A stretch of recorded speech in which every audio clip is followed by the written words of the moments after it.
Bem, coincidências da vida, mas a Lígia, né, minha produtora, também conhece. Um beijo, ó, pra você. Esse ano a gente vai contar a sua história. Agora, quem tá aqui comigo hoje pra contar muitas histórias e dar muitas dicas, afinal, no início do ano a gente precisa se conscientizar que saúde está em primeiro lugar, gente. Vamos começar o ano pensando nisso. Ele, mais uma vez, o cardiologista, Dr. Hélio Castelo. Bem-vindo, meu querido. Tudo bem? Boa tarde. Feliz ano novo para você. Adorei o texto que você mandou no final do ano, que você colocou ali no Face, que você mandou por WhatsApp. Muito legal. E eu acho que a gente tem que começar o ano pensando em alguns detalhes que podem nos pegar de surpresa. Por que eu estou dizendo isso, doutor Hélio? Hoje você veio para falar de alguns sinais que o nosso corpo demonstra antes de um infarte, certo? Só que, por que a gente está falando isso no mês de janeiro, logo agora no início do ano? O mês de dezembro foi um mês de muito estresse para muita gente. É um mês, né, com muita correria, com coisas que a gente acha que tem que dar conta antes de virar o ano, porque tem que finalizar um ciclo, coisas que a gente acredita que, no final, se você terminar uma coisa que você começou no ano passado agora, enfim, não vai mudar nada, mas a gente acredita que tem que fechar tudo em dezembro. E aí o pessoal correu muito, se estressou muito e começa o ano carregado. E os infartos aumentam nessa época, não aumentam? É sempre que você tem muito estresse. Além disso, nós tivemos mais uma coisa que está acontecendo agora, né? É um verão extremamente quente. Então, os extremos de temperatura, tanto para cima como para baixo, aumentam o risco de infarto. Principalmente no calor, no idoso. Ah, é? Porque o idoso desidrata um pouco, né?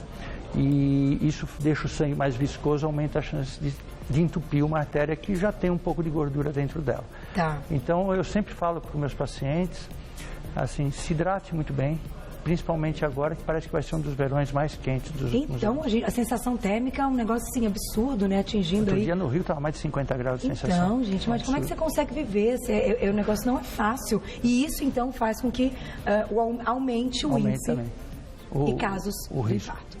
Agora, antes da gente falar desses sinais que o nosso corpo demonstra antes de acontecer o problemão, a gente tem um vídeo. Eu queria retomar o nosso vídeo, a gente vai passar ele desde o início. Queria que você explicasse um pouquinho como é que é esse trabalho do coração, das artérias, às vezes, como é que tudo funciona e como esse problema vai se acumulando até que a gente chegue aí no extremo, que é o infarto, né? Tá bom. Vamos lá, vamos começar com o nosso vídeo, tá prontinho, pare quando quiser, doutor Hélio, olha lá. Bom, então aqui é o coração, né? A gente tem ele bombeando. O coração é como se fosse um saco de músculo que bombeia sangue, o sangue acaba saindo. Primeiro o coração, o músculo, ele é irrigado. Essas coisas que ficaram mais evidentes são as artérias coronárias, que são vasinhos que vão nutrir esse músculo do coração, como qualquer outro músculo do nosso corpo. Vejam aqui que dentro dessa artéria tem uma parte amarela. Essa parte amarela é uma placa de gordura que vai se acumulando. Isso, Carol, pode levar até 20, 30 anos para formar. Pode, então, por isso que é importante, até chegar num grau de entupimento importante, que acaba acumulando células do sangue e formando um coágulo entupindo 100%. Tá. A plaquinha ela vai se formando de gordura bem lentamente, como eu disse, podendo demorar 20 a 30 anos. Nesse período todo, a pessoa não tem sintoma. Por isso que é importante hoje a gente alimentar bem nossos filhos, porque uma criança de 10 ou um jovem de 15 anos se alimenta mal, obeso, não faz atividade física, fica só no computador, aumenta o risco dele ser um infartado aos 40. Olha só. Entendeu? Aí o que acontece? Esse acúmulo de gordura vai chegando a um ponto que fica tão importante que o sangue tem dificuldade de passar, ele coagula. Então esse emaranhadinho que mostra aqui de coisa que parou, coagula o sangue. Que interrompeu a passagem. Interrompe totalmente. Interrompendo totalmente, lembra daquele coração que estava todo vermelhinho? Fica uma mancha, parece um hematoma, uma coisa roxa aqui. Tá. Isso é a área de infarto. O infarto nada mais é do que a ausência de sangue numa área e aquela região, ela acaba morrendo. Doutor Hélio, deixa eu aproveitar e te perguntar uma coisa. Com quanto já de gordura acumulada a gente consegue ver num exame, por exemplo? A gente faz um exame, a pessoa não está tendo sintoma, mas ela faz o check-up todo ano. Em que ponto tem que estar essa gordura, essa placa que já está aqui depositada, para a gente conseguir enxergá-la? Já no momento que é um momento de alerta ou não? Bem antes, quando ela está começando a se depositar, a gente já consegue encontrar. Hoje tem uma série de exames que a gente faz para tentar detectar precocemente. Tá. Né?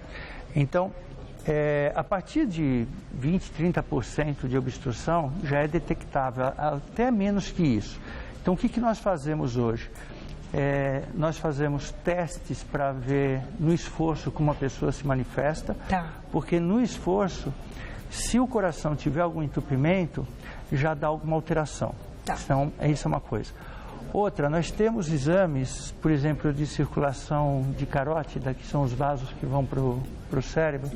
Como eles estão muito próximos da pele e dá para a gente ver fácil, a gente sabe que quando está mais espessa a parede dessa carótida, embora ela vá para o cérebro, a circulação é mais ou menos igual, cérebro, coração, etc. Se ela estiver mais espessa, para nós é um indício de que, eventualmente, nós podemos ter obstrução em algum outro lugar do corpo, inclusive o coração. Entendi. Então, são testes que a gente vai fazendo no check-up.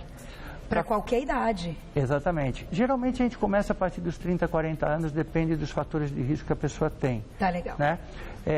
No entanto, por exemplo, se é um cara jovem, 20 anos, uma pessoa jovem como você, por exemplo, que vai fazer atividade física rotineira, exaustão, vai correr bastante e tal, a gente faz alguns check-ups antes. Porque existem algumas doenças que podem afetar o jovem. Gente, isso é seríssimo. E eu queria aproveitar para perguntar o seguinte, daqui a pouco a gente vai fazer pergunta do público, tá? Vão mandando, @VocêBonitaTV. O quanto o cigarro interfere nesse mecanismo? Porque quando a gente fala que esse paciente, além de comer tudo errado, de ser sedentário, ele fuma. Por que o cigarro acaba sendo decisivo para muitos pacientes? Carol, eu tenho um exemplo vivo. Ainda bem que está vivo, né? Mas, assim, no final de semana ligaram para mim, uma pessoa conhecida, até para manter, não falar o nome da pessoa, mas uma pessoa conhecida minha, me ligou desesperada que o marido estava tendo um infarto. Quantos anos? 32 anos de idade. Já dá um desespero. Eu te contei uma história de um amigo meu também, né? E teve um infarto.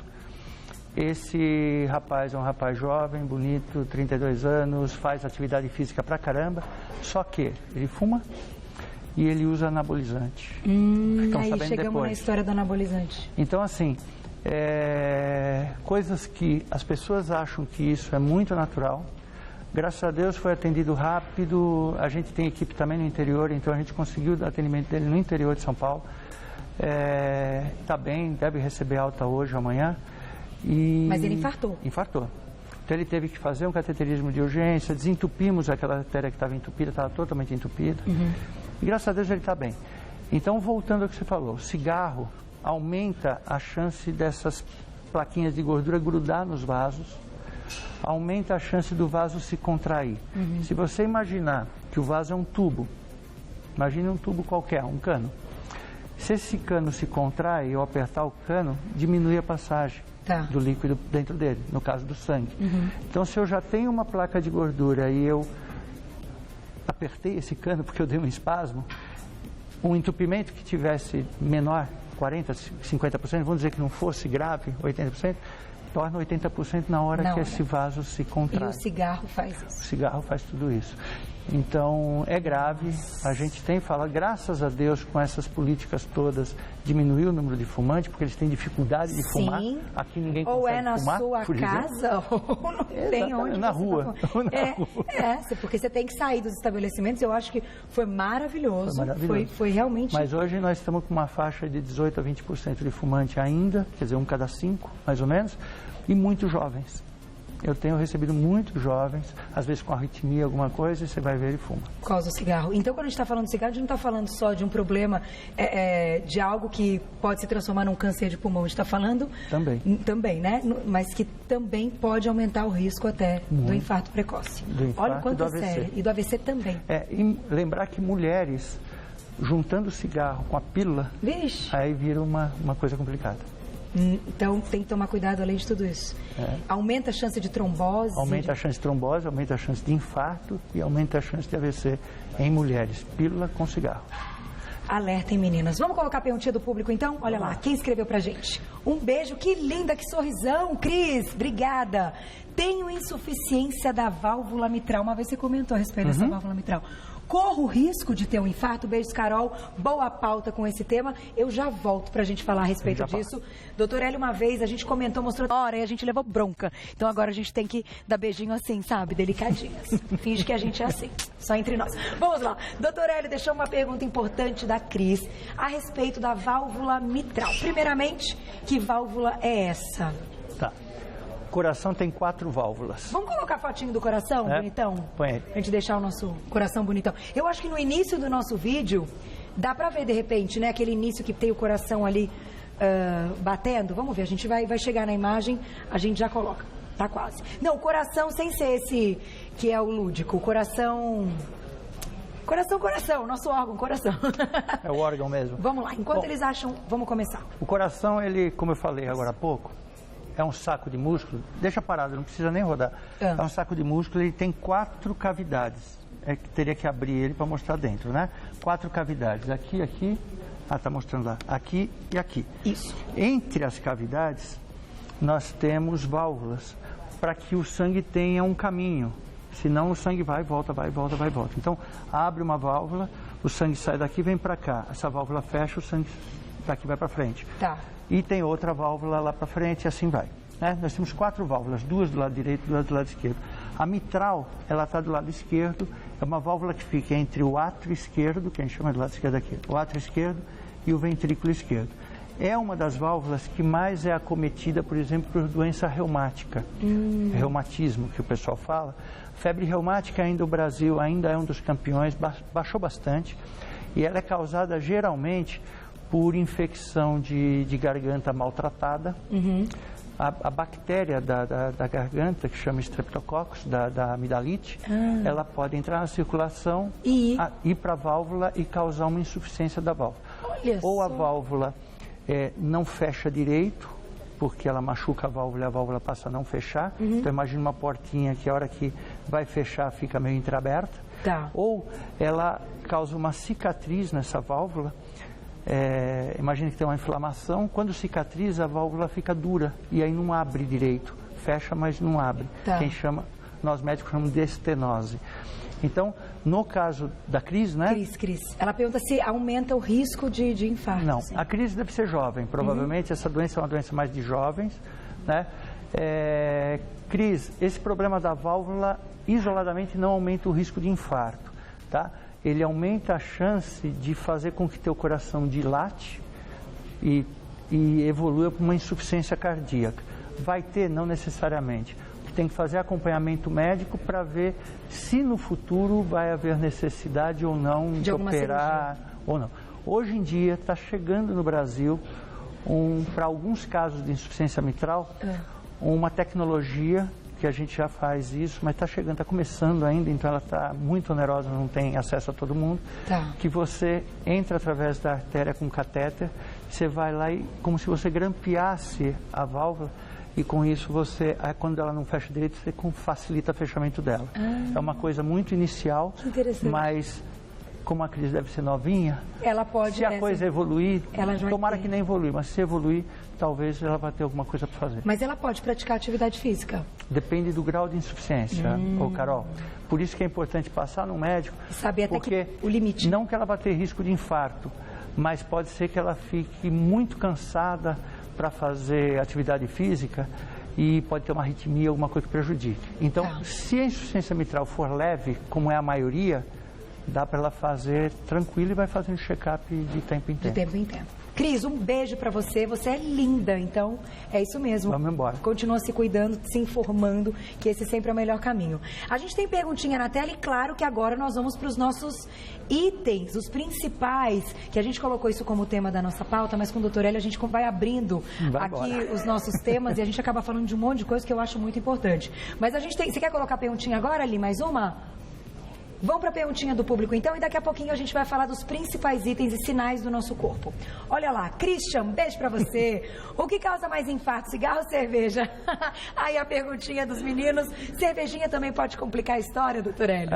O Christian, pelo jeito, ele é um cara que fuma. Ele é um cervejeiro. E cerveja é gostoso também, não vamos dizer que não é, né? Para o coração, cigarro é pior que a cerveja, tá, né? O cigarro, ele causa aquilo tudo que a gente falou. A cerveja, como qualquer outro tipo de álcool, em grande quantidade e uso contínuo, não leva a infarto, mas leva a dilatação do coração. Ah, também pode dilatar. E tem sintomas, assim, o paciente acaba... A pessoa pode ter arritmia. Eu já peguei pacientes com arritmia porque tinha enchido a cara, tinha bebido muito. Né? Principalmente quando tem, a gente chama de libação alcoólica. O cara vai, bebe até quase cair. Ave Maria. São as coisas que acontecem em churrasco. Entendi. Churrasco de faculdade, a bebedeira. Churrasco de faculdade. E eles acabam tendo arritmia, o coração sai do compasso pelo excesso de álcool. E outra coisa, com o passar do tempo, se a pessoa usar álcool continuamente, ela pode dilatar o coração. O vinhozinho entra nessa, doutor Hélio? Também. Você continua mantendo aquela taça diária, né? Que aquela, né? Quem gosta, aquela tacinha de vinho. Quem vai a cara do Paulinho Milhões também curte um vinhozinho? Toda noite uma tacinha, aquele jeito. Uma tacinha, e aí? Como que é a história do vinho? O uso leve de álcool, o vinho, a cerveja, ele não vai atingir o coração.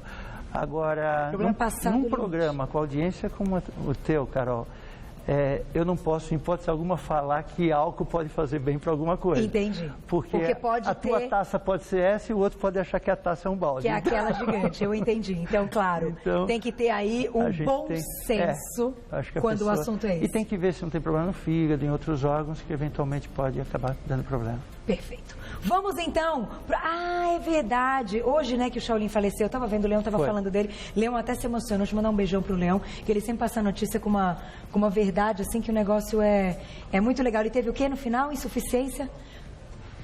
Parada cardiorrespiratória. Ele já estava hospitalizado há um tempo em casa, um acidente. Né? Ele teve um acidente, acho que foi em 2011, já estava hospitalizado em casa, e aí parece que se agravou. Estava sofrendo muito, né? Estava sofrendo muito, gente. Né? Que a gente reza para que conforte a família. Claro. Agora, doutor Hélio, vamos então, a gente tem aqui os itens importantes desses avisos antes do paciente, enfim, infartar. Dor no peito é um clássico. Todo paciente tem uma dor no peito antes de infartar?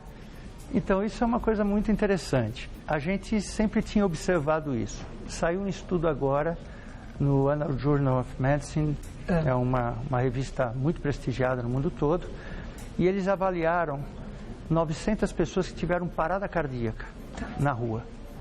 A gente sabe que parada cardíaca, a chance de você se recuperar de uma parada cardíaca, se você não está dentro do hospital, é muito pequena. E aí eles viram o seguinte, que 51% das pessoas, antes de ter a parada cardíaca, tinham algum sinal e não deram conta. Então, ou dor no peito, cansaço, desmaio, palpitação, eram os sintomas mais comuns que as pessoas vinham tendo, pelo menos nos últimos 30 dias antes da parada cardíaca. Ao longo aí de um mês. Exatamente. E olha que interessante.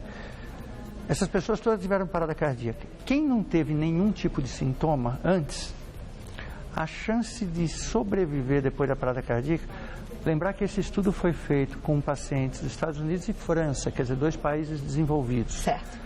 A chance de sobreviver foi de 8%. 92% morreu. Dos pacientes que tiveram algum sintoma, provavelmente eles já estavam meio ligados, que alguma coisa não estava certa. A chance de morrer foi de 33%, quer dizer, 1/3. Também é muito... Não, desculpe, 67%, 33% sobreviveram. Então, assim, embora ainda uma sobrevivência muito pequena, o sinal é uma coisa para a gente correr e ficar esperto.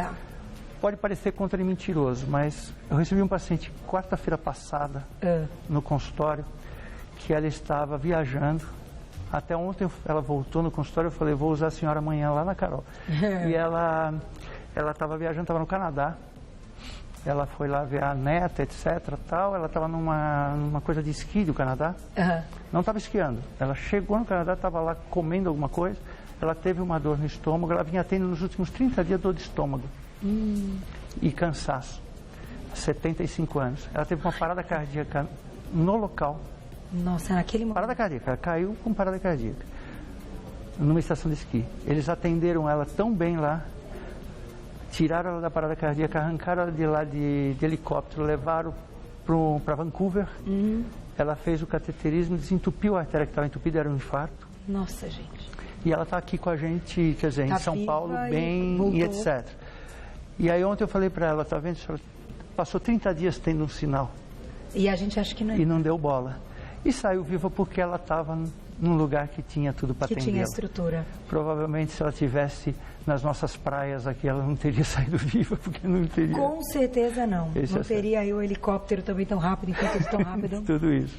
Mas olha, e com essas coisas que a gente vai aprendendo. Então, assim, se o corpo dá sinais, a gente tem que prestar atenção. Vamos passar os próximos, então, que a gente... passa muito rápido esse programa. O que é isso? Já está daqui a pouco de encerrar com o Dr. Hélio, mas daqui a pouquinho tem automassagem, vocês não podem perder. A pauta super bacana. Falta de ar pode ser um? Dor no peito, falta de ar. Próximo. Palpitação. Sentir o coração batendo mais forte. Diferente, né? A gente não sente o coração. O coração bate quieto. A gente não sente. Quando sente, é uma palpitação. Vai procurar. Tem mais um? Ou são esses? O desmaio, que também pode ser... Pode ser tanto... Do nada. O desmaio pode ser tanto um sinal para infarto como um sinal para AVC.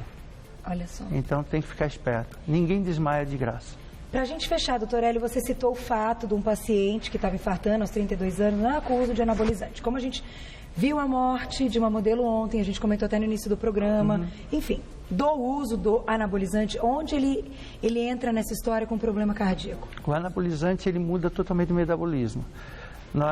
A gente faz avaliação de pessoas, de academias, etc. Eu pego pacientes de 21 anos, que quando você faz os exames de sangue, vem com colesterol de 500, de 400. Para quem não sabe, o normal do colesterol é até 200. E o colesterol ruim, que é o LDL, ele tem que estar no máximo 130. A gente pega esses jovens com 220 de LDL, 400 de total. Isso devido só pelo anabolizante. O triglicérides, que é um outro tipo de gordura, você sabe, o normal está 150, eu já peguei com 800 e pouco. E aí você fala, você usa anabolizante? Ele fala, não. Eu falei, usa, porque a gente vê. E ainda que é mentira. E aí as enzimas todas do fígado alterado, porque ele altera o metabolismo no fígado. Além disso, ele, como o cigarro, por exemplo, ele facilita que a gordura grude na parede dos vasos. Então... É uma caca, tá fora. Faz que nem você, malha e tal, mas sem... Tem umas pessoas que brincam comigo que ficam cansadas de ver o exercício. Gente, não tem jeito, eu acho que tem que só a camisa. A gente tem que fazer a nossa parte. Né? Eu acho que tem que sair da zona de conforto. Na verdade, a minha primeira mudança de 2016, e não que eu venho tendo, e eu acho isso importante, eu digo, saia da zona de conforto. Mude alguma coisa. Entendeu? Levanta o bumbum e... alguma coisa, seja em atividade física, seja no seu trabalho, seja qualquer coisa, mas sair da zona de conforto, num primeiro momento é estranho, mas depois vem todos os benefícios, exatamente, né? Sabe que a minha avó falava uma frase que era muito interessante, você pega esses caras da academia que são fortes, por fora, bela viola, por dentro pão bolorento. A minha avó também fala muito. Beijo, vó, sempre. E agradecer, Dr. Hélio Castelo, cardiologista, sempre com explicações incríveis. A gente coloca tema nas pautas, mas eu acho que nem precisaria. A gente tem que abrir mesmo esse espaço e abrir todo esse conteúdo para salvar vidas. Aí sim, eu acho que você vai estar, né, feliz em exercer o seu papel e o meu como comunicadora, para que todo mundo tenha acesso à informação. Quem quiser pode acessar o site grupoangiocardio.com.br. Vamos voando para o intervalo, na volta.